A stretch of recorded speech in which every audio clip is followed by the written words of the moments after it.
po ng ating pamilya. Sa akin po perspektibo, gusto ko lalahan si tatay dun sa mga sobrang katangian niya siguro naranasan namin at pinakita niya po sa amin. Naalala ko yung tatay ko sa aspeto ng pagdisiplina, sobrang mabait po sa amin. Ano po, tatlong kapatid. Hindi ko po matandaan sa tanang buhay ko na ako yung nakatanggap ng palo sa kanya. Pag mag-isip ng Genesis. Hindi po maayos po siya mag-disiplina pero hindi siya mamalo. Si nanay na po matindi mag-disiplina sa amin. Kasang katamaan doon ka. Katamaan na ito.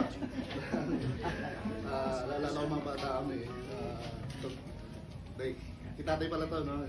Hindi, sinatay. Sa katamaan ng tambo na mahawakan.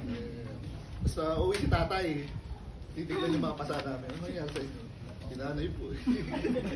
Anyway, alam, pag disiplina naman po natin, alam naman namin kung bakit ginagawa nila sa amin ng panahon. Dahil alam namin na para sa iyo bubuti ito naman. Kakulitan din, sobrang tigas ng ulo, hindi masyadong sumunod. Ayun po, si tatay, masyadong mabait. Hindi namamalo sa amin. At sobrang kabaitan po niya. Dito, kahit galit po yan, malumanay pa rin magalit po sa amin. Sa aming dalawang kapatid. Naramdaman ko nga si Genesis nung mga panahon na siya ay medyo na naging loko. Inakbayan lang siya. Sinundo sa labas. Ba't ako bigyan? Inakbayan niya, kung di ka titigil, ako mismo yung... Ako mismo yung mapahuli sa'yo, ako yung magkakatin sa isang ulo. So tumino si Genesis. So, ako naman po, sobrang bait ko. Hindi naman ako, yun lang siguro. Yun nga, nakita ko lang si tatay, ganun na siya magdisiplina sa amin, sobrang bait at hindi namamalo. Kaya na lang siguro dahil kakulitan din ni Bocho at siyempre katandaan na rin siguro. Madaling mairita kaya medyo nakasigaw. Yun na lang sinasabi namin kayo. Sinasabihan namin na huwag masyadong makulit, masyadong matigas ang ulo, sumunod na lang para di masigawan di tatay. Kasi batang huling na daw yung pagdisiplina niya kay Bocho. So yun po.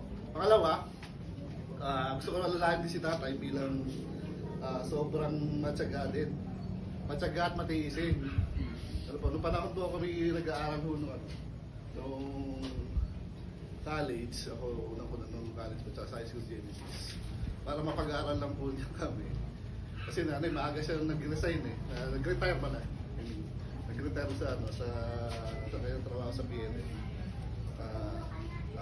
Nung nauwi po kami sa Bulacan, nag-college natin po ako. Ito, silang dalawa ni nanay ay nagtatangkay lang ng bag. Nagtatangkay lang ng bag para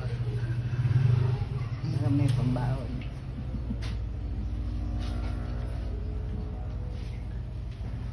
Nagtatangkay lang po ng bag para makapag-aral po kami. Tapos ang naalala ko muna, magkano yun ay? 20 pesos isang 10 piso isang dosena. So, 10 piso nga. So yun po. Kaya nung ako'y binibigyan ko nila ng baon, pan-lunch namin. Nung nagla-lunch po ako doon sa kasama yung mga mayayaman ko mga klase. Alabas kami. So, marami sila naiiwan na tira-tira. At ako, yung 20 pesos na giniling na natira ng kalahati. Sabi ko, paano ko ito kakainin? Napakadami. At may kalahati na tira. Yung 10 piso na ito, isang dosena na ako ito doon sa pinagpaguran nila ng mga nanay natin. So pipilitin ko pipilitin ko kainin. Kasi alam ko na pinagpaguran nila yung pinangkain, yung pinambaon para sa akin. So yun po yun. Sobrang matiisin kahit pag-aaral na po kami. Tapos, naalala ko nung bumalik siya sa PLM, pagka nag-enrollment na, sobrang tiisin niya kahit hindi siya sumweldo po ng ano, no, masusunod na po. Yung aming yung tuition fee, dumaliit naman po, automatic SD, salary deduction. Kasi doon tatrabaho sa PFA. So yun po yung mga tangian niya ng tatay na nakikita ko. Saka so sobrang matiisin pala itong mga huling araw na gusto ko lang po i-share din. Sobrang matiisin. Bago po siya magkasakit, bago siya ma-hospital pala, may nararamdaman na siya. Ito si Sir Ray, nanay kagabi. May nararamdaman na siya, bagamat ganun na, may nararamdaman, hindi pa rin nagsasabi sa amin. So, noong huling sabi ni nanay, sabi mo na, magpatay ka sa doktor. Sabi niya, oo, pero bandang huli, magpapahinga lang. So, yung maganda patitiis ni tatay yung kanyang nararamdaman, kung kaya niya pahinga naman, yung gagawin niya, papahinga niya lang. Tapos, nung nalaman niya namin, sumasakit na yung tiyan, susukat na. Sinamahan namin yung sa kay Dr. Paano yan? Cristobal. So, nalaman po namin na yun nga, may diferensya sa tiyan, tapos sa laboratory niya, tumataas yung prayer niya. So, kailangan ma-i-admit sa hospital. So, yun po. Sobrang may tiisin, kahit nahihiyang lumapit sa amin, nahihiyang magsabi sa amin. Pero napagalitan nga ng doktor, dapat nagsasabi sa mga anak mo. Siguro, sobrang matiisin talaga. Ayun, kaya ginagawa niya. So yun po. Yun po yung mga katangian ni tatay na nakikita ko na nagsisilbing lesson din sa amin, sa amin magkapatid din, na kung titignan nyo po, hindi man perfectong tatay, pero si tatay po ay alam ko po na ginawa niya po yung lahat para po sa ikatitunan po namin, ikakabuti po namin.